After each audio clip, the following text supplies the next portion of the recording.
Witajcie, dzisiaj pokażę Wam niedrogi, ale bardzo funkcjonalny pad do Xboxa od marki Turtle Beach.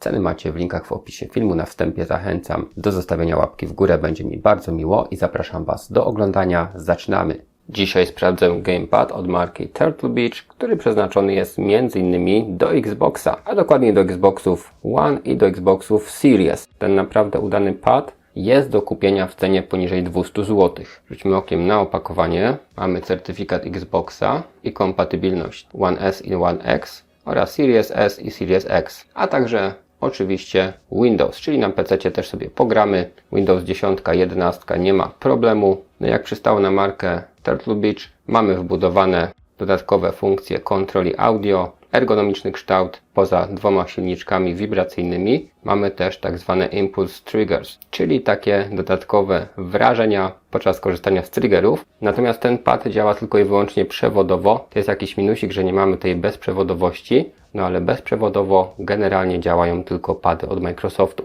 I mamy RGB, jak widać po obrazku, mamy czujnik Hola w triggerach oraz dodatkowe przyciski. Z tyłu mamy troszeczkę więcej opisu. W zestawie prosta instrukcja oraz przewód. Za przewód ogromny plus, ponieważ ma on aż 3 metry. Więc nawet jakbyśmy grali w salonie, czy nie bezpośrednio przy konsoli, przy monitorze, a na telewizorze, to te 3 metry w zupełności wystarczą. USB-C na pełne USB, gumowy oblot. Powiem Wam, że chwyt pada jest naprawdę dobry. Bardzo przypomina oryginalny pad od Xboxa.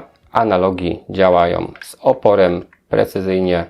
Mamy też D-pad, dodatkowy przycisk do wyłączenia mikrofonu, 3 przyciski funkcyjne po środku, przycisk do włączania, przyciski A, B, X, Y, które działają fajnie z takim wyrazistym oporem, bumpery, które działają bardzo wyraziście, no i triggery, które mają dość duży skok i wydają się działać precyzyjnie, ale tutaj jest pewna niespodzianka. O dodatkowych przyciskach od spodu już Wam powiedziałem, działają wyraziście i głośno przy okazji.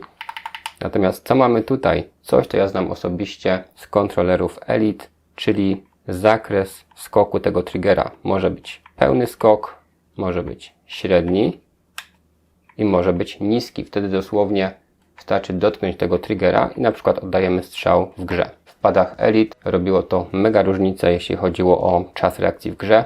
Mamy także gniazdo do podłączenia przewodu USB typu C i od spodu gripy, natomiast te gripy są tak czy tak plastikowe, nie ma tutaj gumowych elementów, ale takie wzorki tak czy tak poprawiają ogólnie chwyt. No i jak tego pada sobie podłączymy, no to wygląda to naprawdę rewelacyjnie. Mamy bardzo fajne efekty RGB. Troszeczkę szkoda, że te przyciski nie są podświetlane. Natomiast wokół analogów na tych uchwytach i główny przycisk są podświetlone. Od spodu akurat nic nie świeci. No i przy mniejszej ilości światła też wygląda to naprawdę fajnie.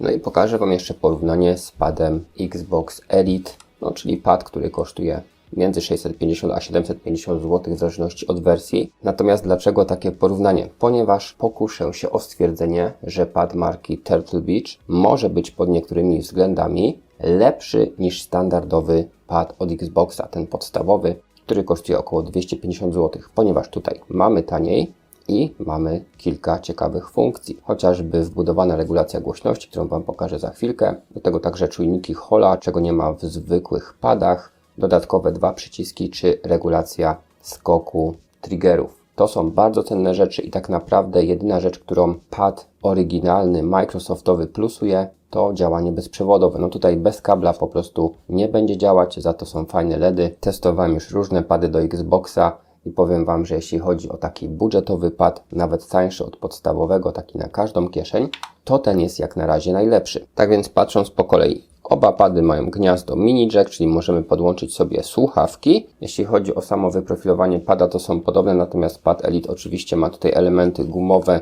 gdzie ten chwyt jest po prostu pewniejszy. Tutaj mamy elementy chropowate od spodu i te wycięcia LEDowe, które też trochę poprawiają chwyt, natomiast pad sam w sobie jest dużo lżejszy. Jako że nie ma on wbudowanej baterii wewnętrznej, jest to pad przewodowy, więc on waży tutaj 226 gramów, a pad od Xboxa Elite 2 waży 342 gramy. No i to jest naturalne, że będzie różnica w wadze, natomiast o co mi tutaj chodzi? O to, że niektóre osoby, w tym ja, lubią tego pada za tą swoją masę, za tą ciężkość, za to, że on tak solidnie leży w dłoni i go czuć. Tak więc to jest na pewno plus na korzyść pada Elite. Co do samych drążków, no to w padzie Turtle Beach chodzą one lżej. No i tutaj mamy oczywiście do ustawienia opór drążku, więc to jest zupełnie inna historia. Do ustawienia oczywiście mechanicznie. Tutaj możemy ustawić tylko jakby reakcję martwej strefy w software'ze, to też Wam pokażę. Wciskanie tych analogów. OK, ze średnią siłą, z twardym klikiem takim intensywnym, ale tutaj to wciskanie działa lżej i bardziej precyzyjnie. Przyciski podstawowe jest w porządku i tutaj również. Następnie bumpery Turtle Beach nieźle, tutaj rewelacyjnie. No i jeszcze triggery. Też jest zupełnie inna bajka, ale no, za co trzeba pochwalić pada Turtle Beach, że mamy to samo albo prawie to samo, co w przypadku tego pada, bo tutaj mamy 4 przyciski dolne i 3 poziomy ustawienia skoku tych właśnie triggerów, czyli duży, średni i bardzo mały. Powiem Wam, w strzelankach robi to robotę. Jak grałem w Apex Legends przez wiele lat, to powodowało to przewagę, jeśli chodzi o czas reakcji. A w przypadku pada od Turtle Beach mamy suwak, który przesuwa się trochę w inną stronę i mamy pełny skok, połowę skoku i niski, krótki skok, który też działa dobrze. Natomiast tutaj mimo wszystko jakość tego kliku jest tak odczuwalnie bardziej precyzyjna. Natomiast ten pad jest kilkukrotnie tańszy, więc to tutaj też sprawdza się dobrze. No i dodatkowe przyciski, które są po prostu głośne, ale jeśli Wam ten dźwięk nie przeszkadza, to powiem Wam, jak ja z tego korzystałem, chociażby na przykładzie Apex Legends, ponieważ jak grałem na tym padzie, to wiadomo, że na analogach mamy kierunek ruchu i celowanie. No i często, żeby podskoczyć, trzeba było robić coś takiego, chyba że ktoś umie to robić tak tym palcem. Kwestia gustu, jak komu wygodnie. Ja to robiłem zawsze kciukiem, dlatego te przyciski od spodu dawały mi tutaj bardzo dużo, ponieważ ustawiałem sobie na ogół tutaj i podskok, i kucnięcie, czyli jednocześnie też wślizg w tej grze, jeśli biegniemy, i także funkcję wciśnięcia analoga, czyli atak wręcz. To sobie ustawiałem na 3 z 4 dolnych przycisków i to też sprawiało, że moje kciuki cały czas były tutaj, moje palce były cały czas na najważniejszych przyciskach, czyli oddanie strzału i celowanie, a jednocześnie tymi dodatkowymi przyciskami od spodu operowałem sobie szybko dodatkowymi funkcjami, czyli dynamiczne wślizgi, szybkie podskoki i szybkie ataki wręcz. Jeśli jesteście ciekawi tego pada Elite, to są o nim chyba nawet 2 filmy na kanale, takie naprawdę rozbudowane, to sobie zobaczcie. Natomiast dzisiejszym bohaterem, jakby nie było, jest pad od Turtle Beach, który, jeszcze raz to powiem, już porównując to 1 do 1 z tym padem o wiele droższym, że w tej cenie po prostu jest niesamowity. Ale to jeszcze nie wszystko, bo co jeszcze da się z nim zrobić, to już Wam pokazuję i zobaczycie też software. Tak jest, ten pad ma sterowniki. Na PC możemy skonfigurować naprawdę sporo rzeczy. Zapraszam do sprawdzenia oferty partnerów kanału. Dream Machines, laptopy dla graczy, akcesoria gamingowe i nie tylko, X4 Race, ręczne hamulce do kierownic. Linki do oferty w opisie filmu. Pada oczywiście trzeba włączyć, żeby software go zobaczył.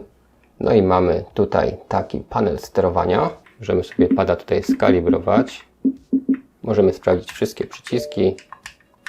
Warto to sobie zrobić po zakupie, żebyśmy mieli pewność, że wszystko działa. No i jak mamy sprawdzone, możemy sobie dalej konfigurować. Opcji jest naprawdę sporo. Mamy dodatkowo funkcję audio, chociażby podwójne wciśnięcie tego przycisku z mikrofonem powoduje szybkie wyłączenie mikrofonu. Możemy także zaprogramować dolne przyciski.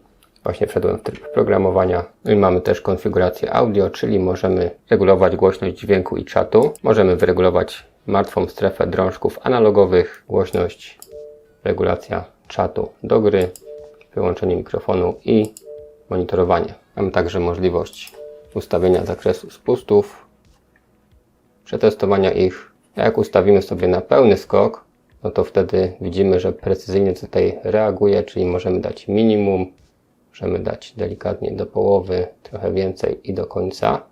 Tak samo lewy.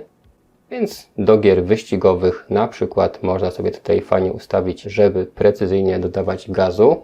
A jak mamy strzelanki, no to przestawiamy sobie wtedy na krótki albo na średni skok i momentalnie dotknięciem tego przycisku oddajemy strzał. Tak więc opcja jak w Pro kontrolerach od Microsoftu. Poziom wibracji, no, nie są one słabe, jak widzicie. Pad zaczyna nam powoli uciekać z biurka. I mamy także wibracje pod triggerami do ustawienia, mapowanie przycisków i personalizacja LEDów, czyli możemy mieć kilka różnych profili, a na nich różne efekty. Czyli tak jak teraz mamy efekt static, zmieniamy sobie kolor i odbywa się to w locie. Możemy wyregulować sobie jasność. Kolejny efekt to bardzo ładna fala RGB. Mamy wtedy opcję pętla, mamy też regulację prędkości efektu. Następnie mamy oddech, efekt rumble, takie pomrugiwanie, czy efekt pulse, efekt ripple. Następnie mamy upflow, druga wersja to downflow. Tak więc te efekty są naprawdę przyjemne. Ale to nie wszystko, bo możemy sobie spersonalizować strefy, czy na przykład obwódki wokół analogów. Chcę inny kolor? Proszę bardzo. Tu sobie wezmę różowy. Możemy te strefy także łączyć, możemy je zrobić osobno. No i mamy też poszczególne strefy LEDów, a także połączyć wszystkie strefy, przełączyć na inny kolor. W tym momencie półpada mam w jednym kolorze, półpada w drugim.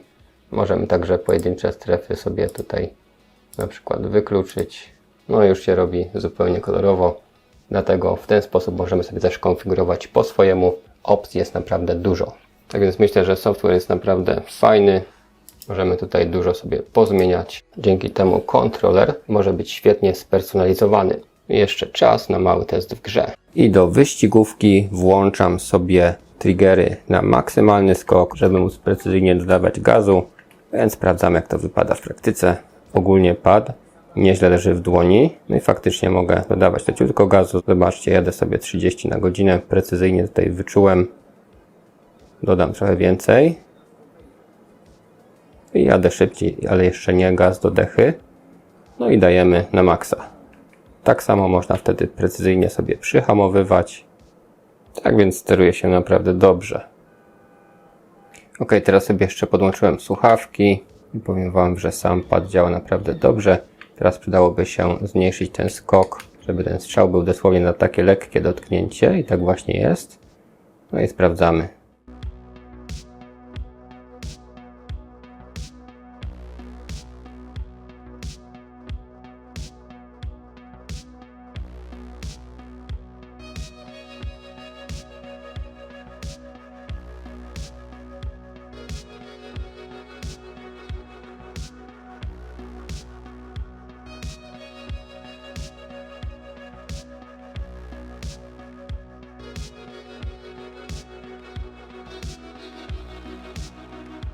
A powiem Wam, że gra się naprawdę dobrze na tym padzie. Zupełnie jak na takim oryginalnym padzie od Microsoftu. No i wibracje są naprawdę niezłe. I sprawdzamy jeszcze w trybie lądowym. I teraz na dolnym przycisku mam podskok, więc jak tutaj steruję, nie muszę odrywać palca, więc dużo mi to ułatwia. No i jeszcze kilka słów odnośnie jakości dźwięku, który jest przekazywany przez port w słuchawkach. Powiem Wam, że jest naprawdę dobrze. Do gier w zupełności wystarczająco, efekty są mocne, dźwięk jest wyrazisty, ale powiem Wam, że nawet dało się posłuchać muzyki na poziomie zadowalającym, może jeszcze nie audiofilskim, nie porównałbym tego pada do jakiejś karty dźwiękowej za kilkaset złotych, no ale zawsze mamy funkcję przekazywania dźwięku, która działa po prostu dobrze, a dodatkowo możemy sobie szybko regulować głośność dźwięku w słuchawkach, głośność czatu do gry, czy szybko wyłączyć mikrofon, więc to jest też cenne i przydatne. Ok, podsumowując, tak na dobrą sprawę, jedynym co może być tutaj na minus w tym padzie, no to oczywiście to, że nie działa bezprzewodowo, a to potrafią tylko dedykowane kontrolery Microsoftu, wszystkie inne są niestety przewodowe, natomiast przewód jest długi, a pad jest w rozsądnej cenie, do tego zapewnia funkcjonalność porównywalną do tradycyjnego pada Microsoftowego, ale daje nam więcej, ponieważ mamy chociażby dodatkowe przyciski i dodatkowe funkcje. Tak więc bardzo fajny, udany pad w dobrej cenie. Jeśli podoba Wam się także design i te efekty RGB, no to mamy kolejny plus. Jeśli byście chcieli sprawdzić aktualne ceny, to macie je w linkach w opisie filmu. Będę wdzięczny za wsparcie. Postacie zostawienia łapki w górę. Możecie także napisać komentarz czy udostępnić film.